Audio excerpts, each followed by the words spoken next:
आसाऊ आहियूं लाल वापारी हर नाम जा, अचन जे आस करे लाल तो वट घोट घणा। ॿिया बि ॾातर ॾेह में कातो में मर्द मणिया, हाणे जोशी जुंग घणा। ओ जो कायम आ कल जुग में, कायम आ कल जुग में दाता दायम तुंहिंजा कम। ओ कायम आ कल जुग में दाता दायम तुंहिंजा कम। उतारी अरवाह को लालण गामो लाही गम, हाणे रखजे लाज शर्म। ओ जो ढकीअ साण गुज़ार मत विकाणस वेही, पुरुष पुजाइज पंहिंजराज सुमर सभेई।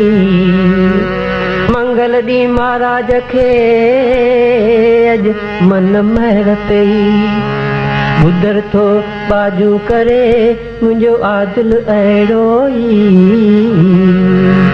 विस्पति वेसूरन जूं अची मदियूं मेटियाई, थारो राति थान में संगत खे दर्शन ॾिनाई। छंछर छुगेरल जी मुंहिंजी सोभ्या तम न्यारी, हाणे जेको अचे पेई ओ तंहिंजा लथा गम गोपाल चवे। पुत्र खां थी आयो मुंहिंजो सूदो सांवल शाह, वण टिण सभु सावा थी आज साओ थियड़ुम गाह।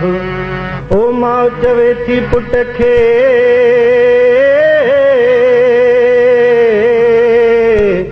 ओ पुट मखण वठी खाओ, तुरंदुम तारा दीअ में अॼु पैसे लॻड़ो पाओ।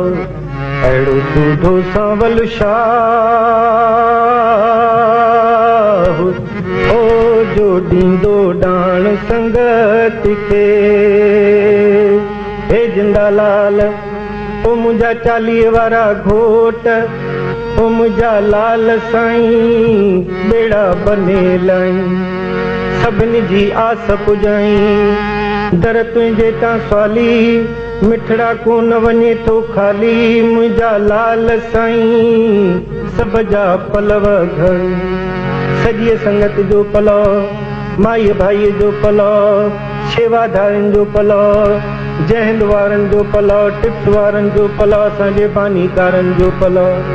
हे जिंदालाल असां कलाकारनि जो पलव, जेके आया आहिनि तिन जो पलव, जेके विया आहिनि तिन जो पलव, जेके न आया आहिनि तिन जो बि पलव। हे जिंदालाल सभिनी जी रहिजी अचे सुख सां रहिजी अचे। छो त जब तूं अजब तेरी वॾियाई, लख आवन लख जावन लख खड़े हैं सवाली। निर्धन को धन दे खावंद, निपुत्रा को पुत्र दे खावंद। कुआरा मंगाए मंगन खे मोर बधाए, पणियलनि जा पिंगड़ा लोड। जिन खे ॾिना थी तिन खे बख़्श, ऐं जिन खे न ॾिना थी तिन खे ॾेई सिकलाए। छो त तूं लालो ई लाल रतो रही मुरंग में, करोड़े कए केतिराण लाइक भी निहाल।